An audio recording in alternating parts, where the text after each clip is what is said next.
Hello everyone, welcome back to my channel Easy English Guru. Dear students, previous ಕ್ಲಾಸಲ್ಲಿ ನಾವು 2 mark ಕ್ವಶನ್ಸ್ಗಳನ್ನು ಮತ್ತು passage ಕ್ವಶನ್ಸ್ಗಳನ್ನು discuss ಮಾಡಿದ್ವಿ.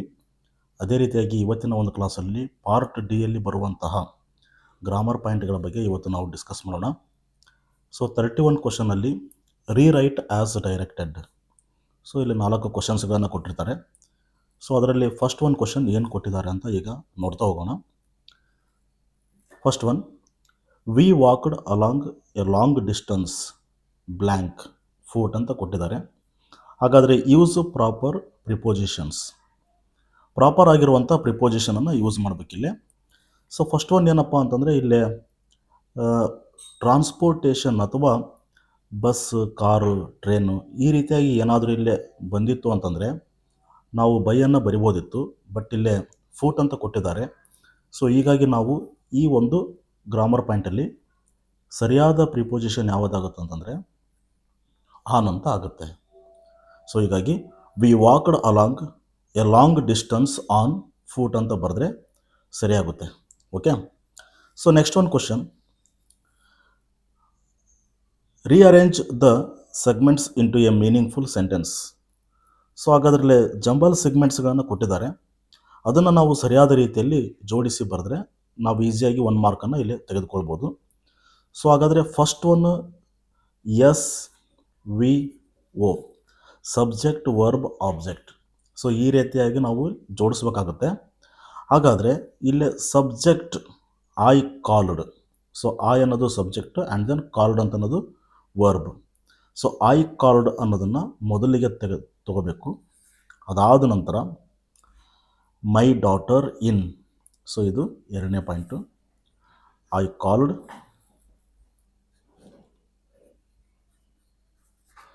My daughter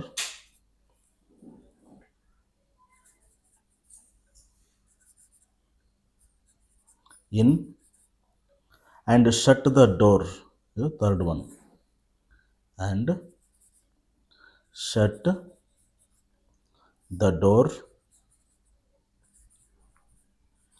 of my home,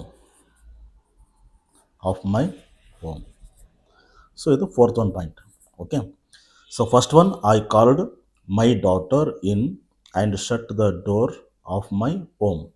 so ಈ ರೀತಿಯಾಗಿ ಬರೆದ್ರೆ so ಇದು ನಿಮಗೆ ಈಸಿಯಾಗಿ ಏನಪ್ಪ 1 ಮಾರ್ಕನ್ನು ತೆಗೆದುಕೊಳ್ಬೋದು. ಓಕೆ. ಆ್ಯಂಡ್ ಥರ್ಡ್ ಪಾಯಿಂಟ್ ಏನಿದೆ, ಥರ್ಡ್ ಗ್ರಾಮರ್ ಪಾಯಿಂಟ್ ಬಂದು choose the right verb that agrees with the subject. ಅಂದರೆ ಸಬ್ಜೆಕ್ಟ್ ವರ್ಬ್ ಅಗ್ರಿಮೆಂಟ್ ಬಗ್ಗೆ ಕೊಟ್ಟಿದ್ದಾರೆ. The flock of birds dash ಬ್ರಾಕೆಟಲ್ಲಿ is are flying overhead. So ಹಾಗಾದರೆ ಇಲ್ಲಿ ಫಸ್ಟ್ ಒನ್ ನಾವಿಲ್ಲ the flock of birds ಅಂತಂದರೆ ಇದು ಒಂದು collective noun. So collective noun ಆಗಿರೋದ್ರಿಂದ ಸೊ ಇದು ಸಿಂಗ್ಯುಲರ್ ಆಗಿ ಕನ್ಸಿಡರ್ ಆಗೋದ್ರಿಂದ ನಾವಿಲ್ಲೇ ಈಸ್ ಅಂತ ಬರೆದ್ರೆ ಸೂಕ್ತ. The flock of birds is flying overhead. Then fourth one ಬಂದು ಐ ಡ್ಯಾಶ್ ಬ್ರಾಕೆಟಲ್ಲಿ see him at the mall last week ಅಂತಿದೆ ನೋಡ್ರಿ ಇಲ್ಲಿ. ಹಾಗಾದರೆ use proper form of the verb given in the brackets. ಅಂದರೆ ಪ್ರಾಪರ್ ಫಾರ್ಮ್ ಆಫ್ ವರ್ಬನ್ನು ಬರೀಬೇಕು. ಆದರೆ ಈ ಒಂದು ಸೆಂಟೆನ್ಸಲ್ಲಿ ನಮಗೆ ಸಿಕ್ಕಿರುವಂಥ ಕ್ಲೂ ಯಾವುದಪ್ಪ ಅಂದರೆ ಲಾಸ್ಟ್ ವೀಕ್. ಈ ಲಾಸ್ಟ್ ವೀಕ್ ಅನ್ನೋದು ನಮಗೆ ಏನು ತೋರಿಸ್ಕೊಡುತ್ತೆ ಅಂತಂದರೆ ಪಾಸ್ಟ್ ಟೆನ್ಸಲ್ಲಿ ಇದೆ ಅಂತ ನಮಗೆ ತೋರಿಸ್ಕೊಡುತ್ತೆ. ಸೊ ಹೀಗಾಗಿ ನಾವು ಇಲ್ಲಿರುವಂಥ V1 ಅನ್ನು V2 ಮಾಡಬೇಕು. ಸೊ ಸಿ ಏನಾಗುತ್ತೆ, ಸಾ. I saw him at the mall last weak. So ಇದು ರೈಟ್ ಆನ್ಸರ್ ಆಗುತ್ತೆ. ಓಕೆ. ನೆಕ್ಸ್ಟ್ ಅಲ್ಟರ್ನೇಟ್ ಆಗಿ ಇಲ್ಲಿ ಏನಪ್ಪ ಅಂದರೆ ನಿಮಗೆ 6 ಅಂತ ಕೊಟ್ಟಿರ್ತಾರೆ.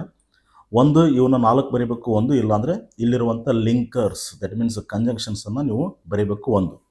ಸೊ ಹಾಗಾದರೆ one fine day a wealthy man drove out of his city, he saw a farmer's horse on his way. ಇಲ್ಲೇ ನಾವು ಆ್ಯಂಡ್ ಅಂತ ಬರೀಬೇಕು. Okay. And he was attracted to it, he wanted to buy it, it was looking great. That means because it was looking great ಅಂತ ಅರ್ಥ ಕೊಡೋದ್ರಿಂದ ನಾವಿಲ್ಲೇ as, ಯಾಕಂದರೆ ಅದು ಭಾಳ ಗ್ರೇಟಾಗಿ ಕಣ್ಣಿಗೆ ಕಾಣ್ತಾ ಇತ್ತು. Dash the farmer was not willing to sell his horse. So ಇಲ್ಲೇ the farmer was not willing to sell. That means ಇಲ್ಲೊಂದು ನೆಗೆಟಿವ್, ಒಂದು ಪಾಸಿಟಿವ್ ಒಂದು ನೆಗೆಟಿವ್ ಇದ್ದಾಗ ಏನಾಗುತ್ತೆ ಬಟ್ ಅಂತ ಬರುತ್ತೆ. ಸೊ ಹೀಗಾಗಿ but the farmer was not willing to sell his horse, ಅವನು ಕೊಡೋದಕ್ಕೆ ರೆಡಿ ಇರೋದಿಲ್ಲ. However the rich man pleaded with him and was ready to pay more. ಅವ ಏನು ಮಾಡ್ತಾನೆ ರಿಚ್ ಮ್ಯಾನು, ಸೊ ಅವನು ಜಾಸ್ತಿ ಅಮೌಂಟನ್ನು ಕೊಡೋಕ್ಕೆ ರೆಡಿ ಆಗ್ತಾನೆ. That means pay more. ಕೊನೆಗೆ ಅಂದರೆ ಎಟ್ ಲಾಸ್ಟ್ ಅಂತ ನಾವು ತಗೋಬೇಕು. ಎಟ್ ಲಾಸ್ಟ್ ಅವಾಗ ಏನಾಗುತ್ತೆ, the farmer was convinced and he agreed to sell his horse. So first one and second one as as and then but and at last. So ಈ ರೀತಿಯಾಗಿ ನೀವು ಬರೆದಿದ್ದೇ ಆಗಿದ್ದರೆ 4 ಮಾರ್ಕ್ಸನ್ನು ಈ ಲಿಂಕರ್ ಸೆಕ್ಷನಲ್ಲಿ ನೀವು ಈಸಿಯಾಗಿ ತೆಗೆದುಕೊಳ್ಬೋದು. ಆ್ಯಂಡ್ ದೆನ್ 32 ಕ್ವಶನ್ ಬಂದು ರೀರೈಟ್ ಆ್ಯಸ್ ಡೈರೆಕ್ಟೆಡ್. ಸೊ ಇಲ್ಲಿ 2 ಕ್ವಶನ್ಸ್ ಕೊಟ್ಟಿರ್ತಾರೆ. ಅದರಲ್ಲಿ ಫಸ್ಟ್ ಒನ್ ಟ್ಯಾಗ್ ಕ್ವಶನ್ ಕೊಟ್ಟಿರ್ತಾರೆ. I do not know what to do. ಹಾಗಾದರೆ ಇಲ್ಲೇ ಈ ಒಂದು ಸೆಂಟೆನ್ಸಲ್ಲಿ ನಾಟ್ ಇದೆ. ಸೊ ನಾಟ್ ಇರೋದ್ರಿಂದ ಇಲ್ಲಿರುವಂಥ ಹೆಲ್ಪಿಂಗ್ ವರ್ಬ್ ಯಾವುದು, do. So do I question mark. Okay, ಹಾಗಾದರೆ ಇಲ್ಲಿ ಆಲ್ರೆಡಿ ನಾಟ್ ಅಂತ ಕೊಟ್ಟಿದ್ದಾರೆ. ಯಾಕಂದರೆ ನೆಗೆಟಿವ್ ಸ್ಟೇಟ್ಮೆಂಟ್ ಇರೋದ್ರಿಂದ ನಾವು ಪಾಸಿಟಿವ್ ಟ್ಯಾಗನ್ನು ಬರೀಬೇಕಾಗುತ್ತೆ. ಸೊ ಹೀಗಾಗಿ do I so is the right answer. And then frame a WH question to get the underlined word as answer. ಇಲ್ಲಿ ಅಂಡರ್ಲೈನ್ ಮಾಡಿರ್ತಕ್ಕಂಥ ವರ್ಡು ನೀವು ಮಾಡುವಂಥ ಕ್ವಶನ್ಗೆ ಏನಾಗಬೇಕು, ಅದು ಆನ್ಸರ್ ಆಗಬೇಕು. ಹಾಗಾದರೆ a policeman was clearing the traffic. So what was a policeman was clearing ಅಂತ ನಾವು ಕ್ವಶನ್ ಮಾಡಬೇಕು ಇದನ್ನು. ಯಾಕಂದರೆ ಇಲ್ಲಿರುವಂಥ ಅಂಡರ್ಲೈನ್ ಮಾಡಿದ ವರ್ಡ್ ಏನಾಗಬೇಕು, ನೀವು ಮಾಡುವಂಥ ಕ್ವಶನ್ಗೆ ಆನ್ಸರ್ ಆಗಬೇಕು. ಸೊ ಹಾಗಾದರೆ ವಾಟ್ ಮೊದಲಿಗೆ ಏನು ತಗೋಬೇಕು, what was a police man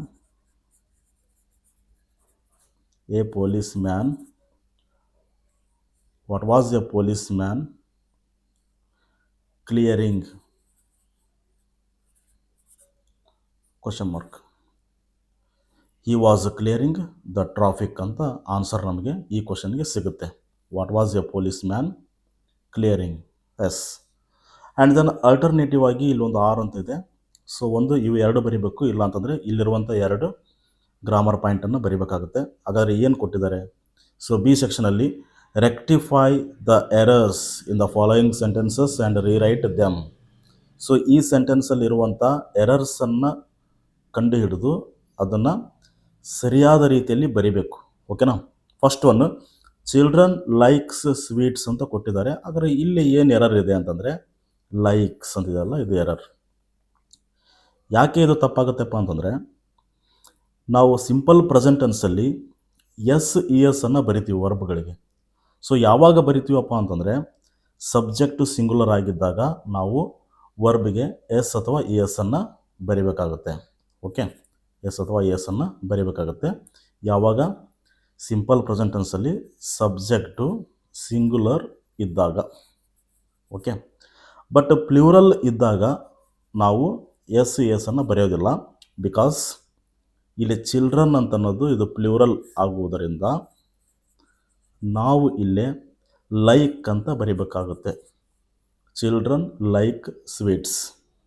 okay, next one, ಇದಕ್ಕೆ ಸರಿಯಾದ ಆನ್ಸರ್ ಯಾವುದು, ಚಿಲ್ಡ್ರನ್ ಲೈಕ್ ಸ್ವೀಟ್ಸ್ ಅನ್ನೋದೇನಾಗುತ್ತೆ, ಸರಿಯಾಗುತ್ತೆ. Next one, a sun rises in the east ಅಂತ ಕೊಟ್ಟಿದ್ದಾರೆ.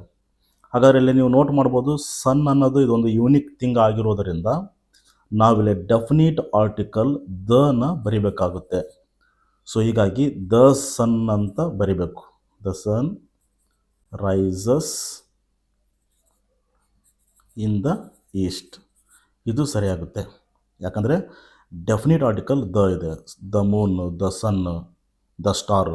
ಬಟ್ ಅವ್ರು ಏನು ಕೊಟ್ಟಿದ್ದಾರೆ ಇಲ್ಲೇ ಎ ಅಂತ ಕೊಟ್ಟಿದ್ದಾರೆ. ಸೊ ಹಿಂಗಾಗಿ ಇದು ರಾಂಗ್ ಆಗುತ್ತೆ. ಓಕೆ ಸ್ನೇಹಿತರೆ, ಸೊ ಈ ರೀತಿಯಾಗಿ ಏನಪ್ಪ ಅಂದರೆ ನೀವು ಈ ಒಂದು ಗ್ರಾಮರ್ ಸೆಕ್ಷನಲ್ಲಿ, ದಟ್ ಮೀನ್ಸ್ ಈ ಲಿಂಕರ್ಸ್ ಆಗಿರ್ಬೋದು, ಇಲ್ಲಿ rewrite as directed, question tag ಆಗಿರ್ಬೋದು, ಫ್ರೇಮ್ ಕ್ವಶನ್ ಆಗಿರ್ಬೋದು, ಎರರ್ಸ್ ಆಗಿರ್ಬೋದು.